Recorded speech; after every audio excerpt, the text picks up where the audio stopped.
All right, so about a month ago, I was camping with my buddy Larry from Work Less, Enjoy Life More, and we're at a really neat spot close to my property and really cool area that used to have a lot of people living there at the turn of the century.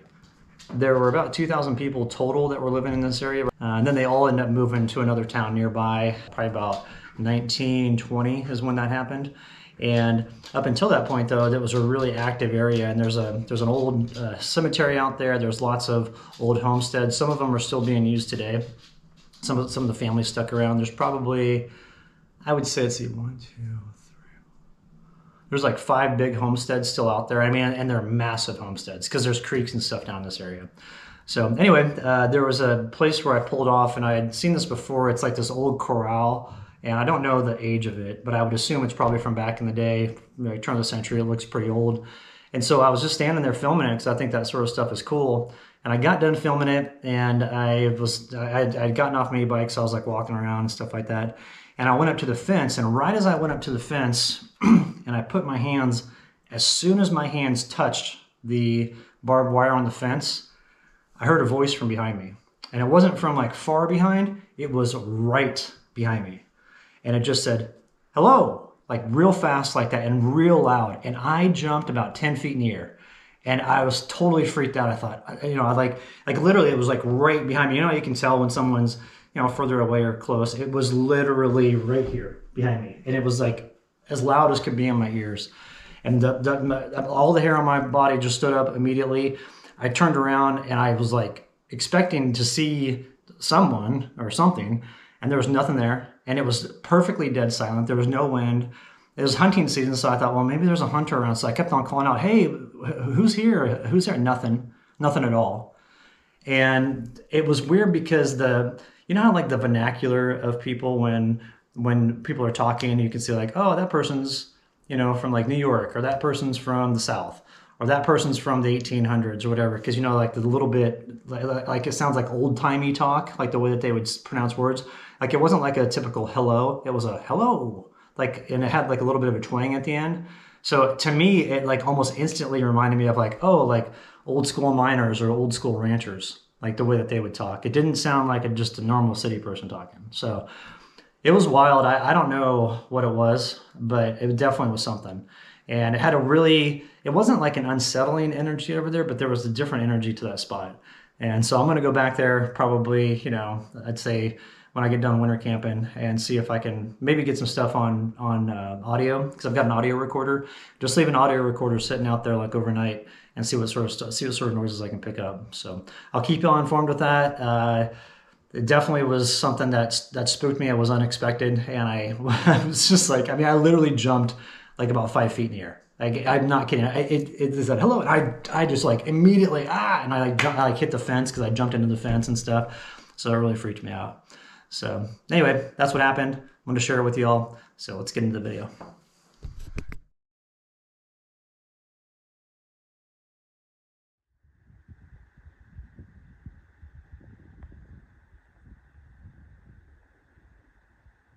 Share that with us. Yeah. Eat that together. Like, I'm a monster. Look at me. Where's she going with that? I'm gonna go bury it somewhere. I'm gonna go bury it for later day. Meadow, was that an elk leg? Meadow, were you just out hunting? It's kind of cool. I found these around camp, and what it is pine cones that are still attached to the branches as they break off. And it's kind of neat. So I've got them up here with some Christmas decorations. This one was cool. There's 2 of them in one. I thought that was kind of neat. So yeah, we're gonna keep those around. They smell really great. Really good pine smell to them. And then getting Meadow her treats. We're doing a lunch here of the Bold by Nature chicken patty, and just warming up some water for her because these are frozen. And I'll break them up a little bit and we'll give them to her, so she'll be in good shape. Meadow absolutely loves this food. Chicken's good. I gave her the pork the other day and it created insane farts, and so we're going back to chicken. But real easy to make. It's just basically 1 patty for her size equals 1 meal. We do 3 of these a day, and she loves them. Don't you love them, little girl? I'm really anxious for this stuff.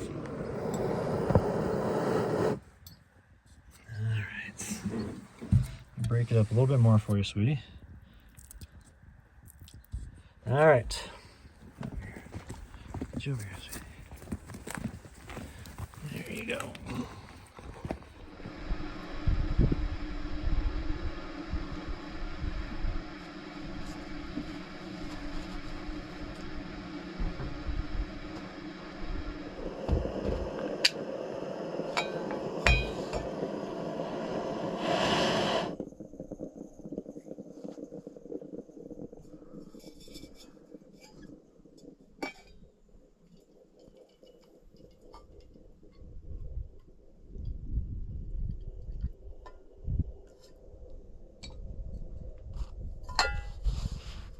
All right, we need to get some more firewood for the tent tonight. And the nice thing about camping in a ponderosa pine forest like this is if you turn the camera around here, if we look and see how there's all these branches that are dead at the bottoms of the trees here.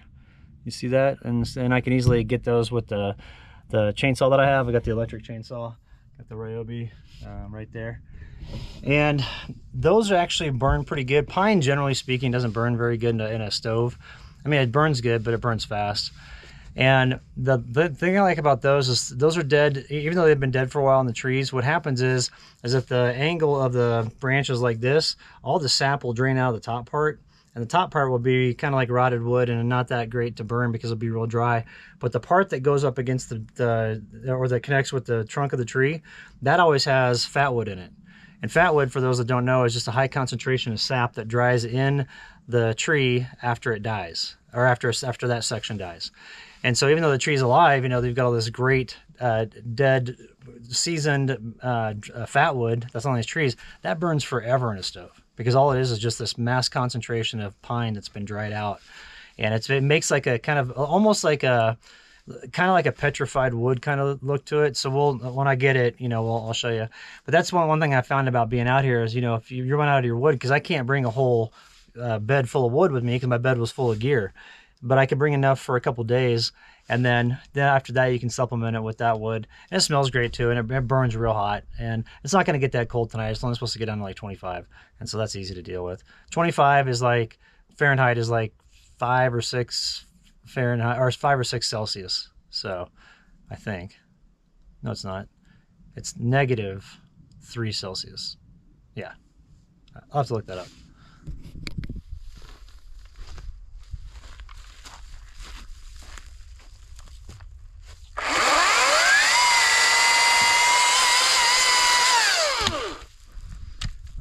Great. Yep, that's 100% fat wood. Right here, you can see it. See how there's like a sheen to it almost? That's because that's pine sap that has essentially dried in here and hardened and become one with the wood. So this will go up to probably about right here, I would say. It looks like it's starting to get kind of rotten. And so this section of wood right here will burn really good, and it smells incredible. It smells like, you know, like the best pine sol, but legit natural pine you could ever smell. See here we get quite a few chunks of fat wood.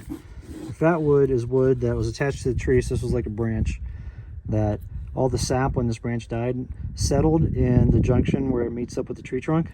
And so the bottom part of those branches always has a ton of sap that is dried in it.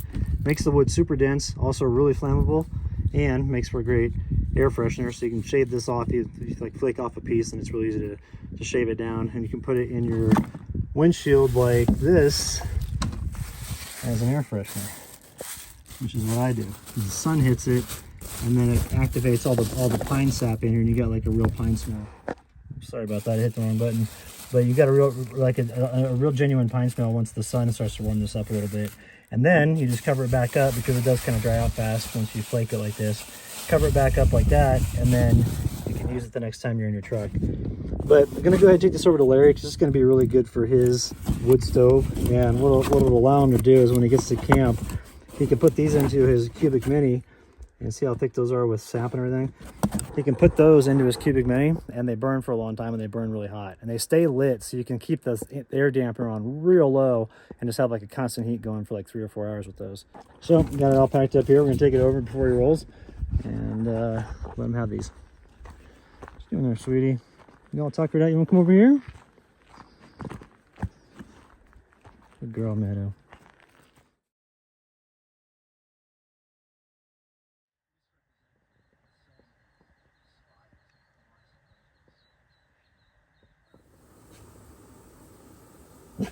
What are you thinking there, girl? Come here, let's get you some treats. Okay, come on, come here. Come here, girl. You okay, sweetie? Come on.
Stop, come on. Come on.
Alright, now you can have the rest of this.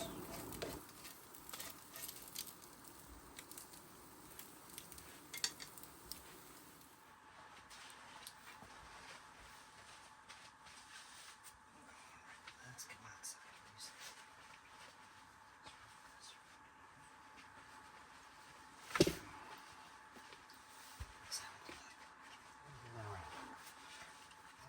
Get a stinker. Let's go outside.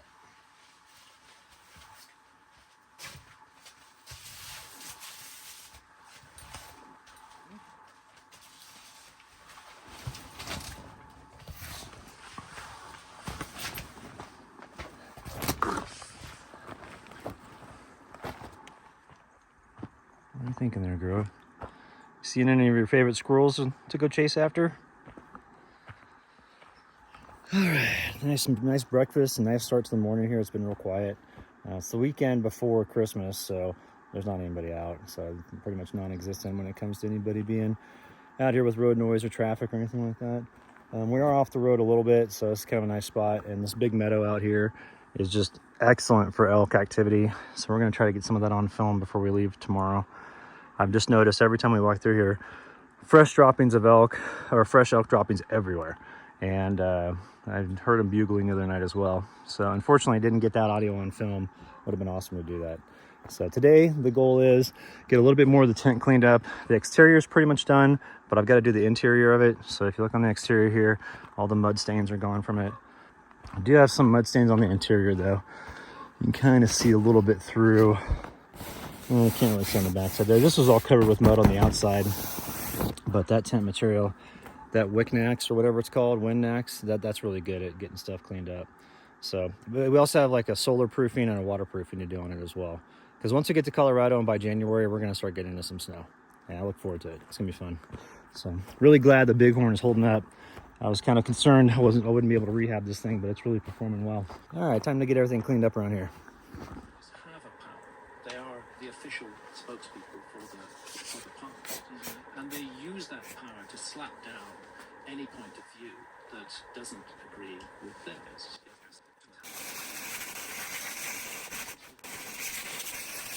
Burned at the stake. Well, you don't get burned at the stake today, but you can get lynched by modern archaeologists. Well, it's also the same thing that we saw during COVID. With medical experts that disagree with the narrative. It's the same thing. It is absolutely the same thing. When you take esteemed professors, doctors, physicians, and you cast them into this kook label because they disagree with the narrative that the medical establishment is pushing, and then they turn out to be correct, which most of them did, you see the same patterns. It's just power. It's just power and people that have their identity wrapped up in them being the ones that have access to the actual information.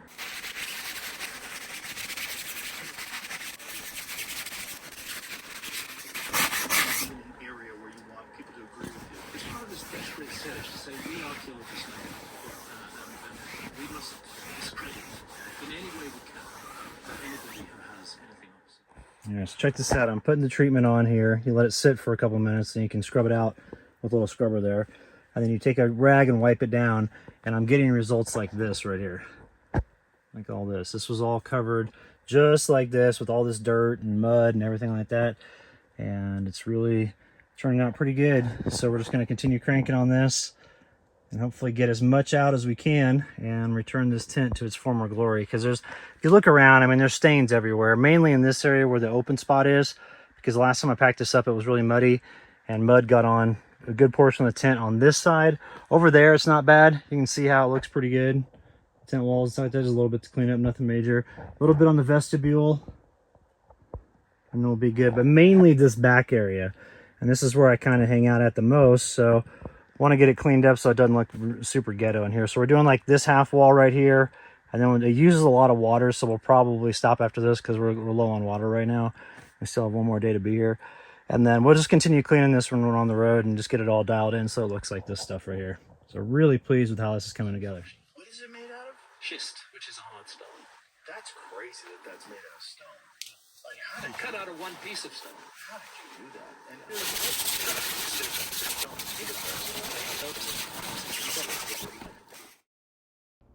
I'm really pleased with the results of the tent cleaning. I wasn't sure if I could get all these stains out, but it's looking pretty good. And here's a view of the back wall. It took me a couple hours to get that done, but it looks great.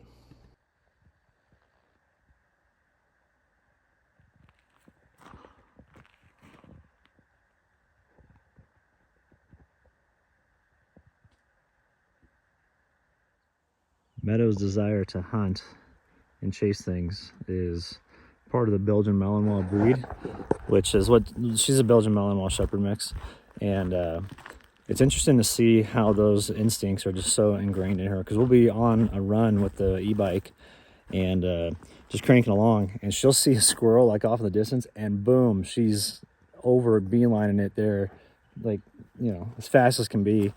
And so I think that, you know, one of these days when I get into hunting, she's going to be really beneficial in that regard. Maybe get her in some training for that.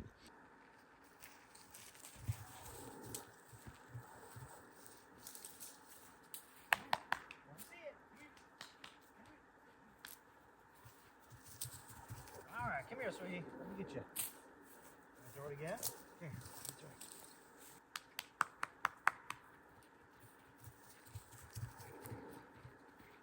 All right, bring it to me. Come on, bring it here. Come here. You gotta bring it over here. Oh, you're just so strong. You're just so strong. Look at you. You got a good grip on it. Oh, you got something in your mouth there. There you go. Okay. You gotta let go if you want me to throw it. You gotta let go if you want me to throw it.